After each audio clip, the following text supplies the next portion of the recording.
Welcome to Shreyan academy. আজকে আমি মাধ্যমিকের টেস্ট পেপার পর্ষদের টেস্ট পেপারের ৭৬ পাতার গ্রামারগুলি নিয়ে আলোচনা করছি। যদিও গ্রামারের অ্যান্সারগুলো দেওয়া রয়েছে, তা সত্ত্বেও আমি ভিডিওটি করছি কারণ অনেক ছেলেমেয়েরা রয়েছে বুঝতে পারবে না তারা কোশ্চেনের অ্যান্সারগুলো দেখে। তাই প্রপার ব্যাখ্যার সাহায্যে কিন্তু আমি গ্রামারগুলো নিয়ে আলোচনা করব। ভিডিওটি দেখলে তোমরা সহজেই বুঝতে পারবে। দেখো, one day the giant dash comes have come came back.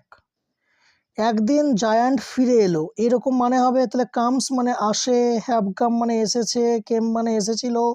এখানে অবশ্যই এসেছিল এরকম মানে হচ্ছে, কি হচ্ছে পরে দেখছি। নেক্সট, তারপরের কোশ্চেনটা দেখি আমরা।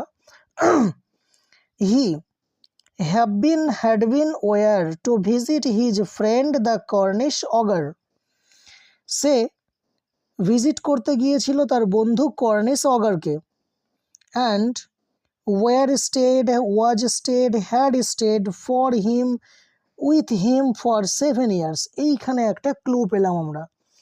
7 years ধরে সে কিন্তু তার কাছে ছিল। তাহলে যেহেতু শুনে মনে হচ্ছে একটা গল্পেরই অংশ, যদিও এটা অবশ্যই গল্প থেকে নেওয়া হয়েছে। গল্পটির নাম হচ্ছে সেলফিশ জায়ান্ট, অস্কার ওয়াইল্ডের লেখা। তা সত্ত্বেও যারা জানো না তারা একটু পড়লেই কিন্তু বুঝে যাবে যে এটা কোনো গল্পেরই অংশ মনে হচ্ছে। তাই আমরা জানি যে গল্প সাধারণত পাস্ট টেন্সেই ইউজ হয়।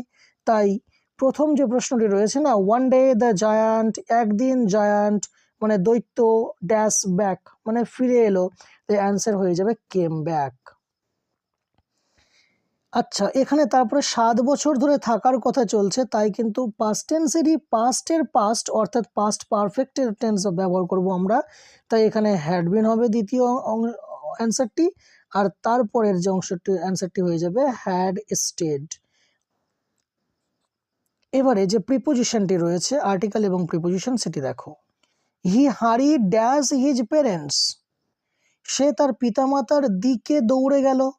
তো দিকে ইংরেজি কি? দিকে ইংরেজি হচ্ছে টুয়ার্ডস, তাই এখানে অ্যান্সার হবে আমার টুয়ার্ডস। টুয়ার্ডস মানে দিকে। হিজ ফিট অবিডিয়েন্ট টু, এখানে অবিডিয়েন্টের পরে কিন্তু অবশ্যই টু বসে, কেননা এটা appropriate preposition. Their call. His eyes still lingering dash the receding toys. এই লিঙ্গার শব্দটিও কিন্তু একটি অ্যাপ্রোপ্রিয়েট প্রিপোজিশন। লিঙ্গারের পর সবসময় কিন্তু অন বসে, তাই লিঙ্গারিং অন হবে অ্যান্সার। আচ্ছা, এখানে বি এর প্রশ্নগুলো একটু পরে আমরা করছি, তারপরে আমরা সি এর দাগের প্রশ্নে চলে যাব। সিতে কি রয়েছে? আর ফ্রেজাল ভার্বস।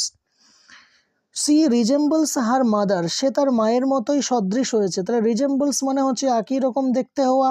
এখানে টেক আফটার মানে সদৃশ হওয়া। আমরা জানি যেহেতু রিজেম্বলসের সঙ্গে এস যোগ আছে, মানে টেক আফটারের সঙ্গেও তোমাকে এস যোগ করতে হবে। তাহলে অ্যান্সার হবে টেক্স আফটার। 2 নম্বর প্রশ্ন। She did not appear for class today.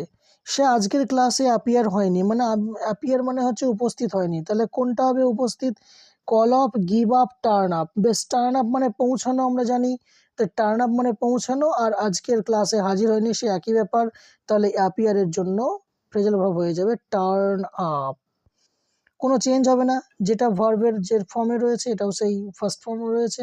Did থাকার জন্য কিন্তু আমরা কিন্তু সেকেন্ড ফর্ম ধরবো না। এটা যেহেতু আন্ডারলাইন রয়েছে ফার্স্ট ফর্মের তলায়, সুতরাং এটাও কিন্তু আমাদের অ্যান্সারটাও ফার্স্ট ফর্মই হবে। The strike was withdrawn. Strike মানে হচ্ছে আন্দোলন, আন্দোলনটাকে উঠিয়ে নেওয়া হয়েছিল। তাহলে উঠিয়ে নেওয়া ইংরেজি কল অফ মানে উঠিয়ে নেওয়া, কিন্তু যেহেতু ওয়াজের পরে উইথড্রন দেখেই বুঝতে পারছি ভার্বের থার্ড ফর্মে রয়েছে, তাহলে আমাকে কল অফটাও কিন্তু থার্ড ফর্মে দিতে হবে।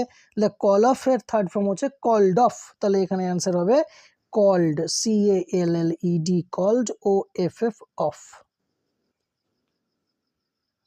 এবারে ওই পেজেরই ডুয়াস ডিরেক্টরের প্রশ্নগুলি দেখো, 3টি প্রশ্ন রয়েছে। 1 নম্বর প্রশ্ন হচ্ছে he said to me please lend me your book. সে আমাকে বলল দয়া করে তোমার বইটি আমাকে ধার দাও। লেন্ড মানে ধার দেওয়া। তাহলে এখানে প্লিজ আছে দেখতে পাচ্ছি, অর্থাৎ ইম্পারেটিভ সেন্টেন্স দিয়ে স্টার্ট হয়েছে। তাহলে এখানে আমাকে কি করতে হবে? রিকোয়েস্ট করতে হবে। তাই সেড টুর পরিবর্তে কি বসলো? রিকোয়েস্টেড বসলো। তাহলে হি রিকোয়েস্টেড মি, মি হলো। প্লিজটা আবার সে উঠে যাবে, প্লিজের জন্যই কিন্তু রিকোয়েস্ট হয়েছে, তাহলে এখানে লিঙ্কার কি বসে ইম্পারেটিভ সেন্টেন্সে টু বসে, তাই টু বসেছে। তারপরে লেন্ড, লেন্ডই বসলো। এখানে মি মানে আমাকে, কে বলছে বলো তো, হি বলছে, সে বলছে আমাকে দাও, তাহলে এটা পরিবর্তিত হয়ে কি হবে, তাকে, এই জন্য হিম বসলো। আর সে আমাকে বলেছিল যে তোমার বইটি দাও, তোমার বইটি মানে আমার বইটি, তাই এখানে মাই বুক হয়ে যাবে অ্যান্সার। নেক্সট 2 নম্বর প্রশ্নটি রয়েছে, Bubai is the fastest runner in the school. Bubai হয় ক্লাসের মধ্যে সবচেয়ে দ্রুতগামী রানার।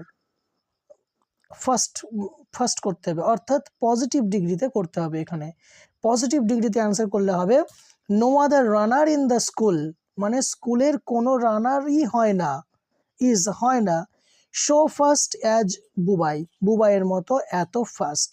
আচ্ছা, একটা কথা বলে রাখি আমি, পজিটিভ ডিগ্রি করতে গেলে আমরা জানি সাধারণত অ্যাজ করতে হয়, কিন্তু যেগুলো নেগেটিভ সেন্টেন্স, অর্থাৎ নো নিয়ে স্টার্ট হয়েছে, দেখো নেগেটিভ সেন্টেন্স, সুতরাং এখানে অ্যাজ না করে শো ফার্স্ট অ্যাজ করবে। এবারে 3 নম্বর প্রশ্নটি রয়েছে, you should not take pride in your wealth. তোমার গর্ব করা উচিত নয় তোমার সম্পত্তি নিয়ে। তাহলে এখানে বলেছে প্রাইডটাকে অ্যাডজেক্টিভে পরিণত করতে হবে, তাহলে প্রাইডের অ্যাডজেক্টিভ কি, প্রাইডের অ্যাডজেক্টিভ হচ্ছে প্রাউড।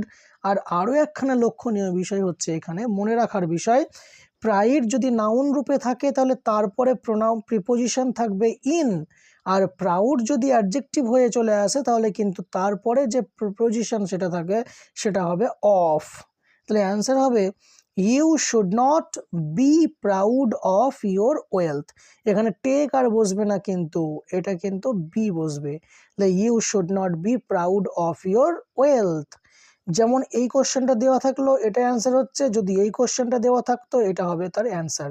যদি অ্যাডজেক্টিভ দেওয়া থাকে নাউন করতে বলে তাহলে এটা হচ্ছে অ্যান্সার, আর নাউন আছে অ্যাডজেক্টিভ করতে বলে তাহলে এটা হচ্ছে অ্যান্সার।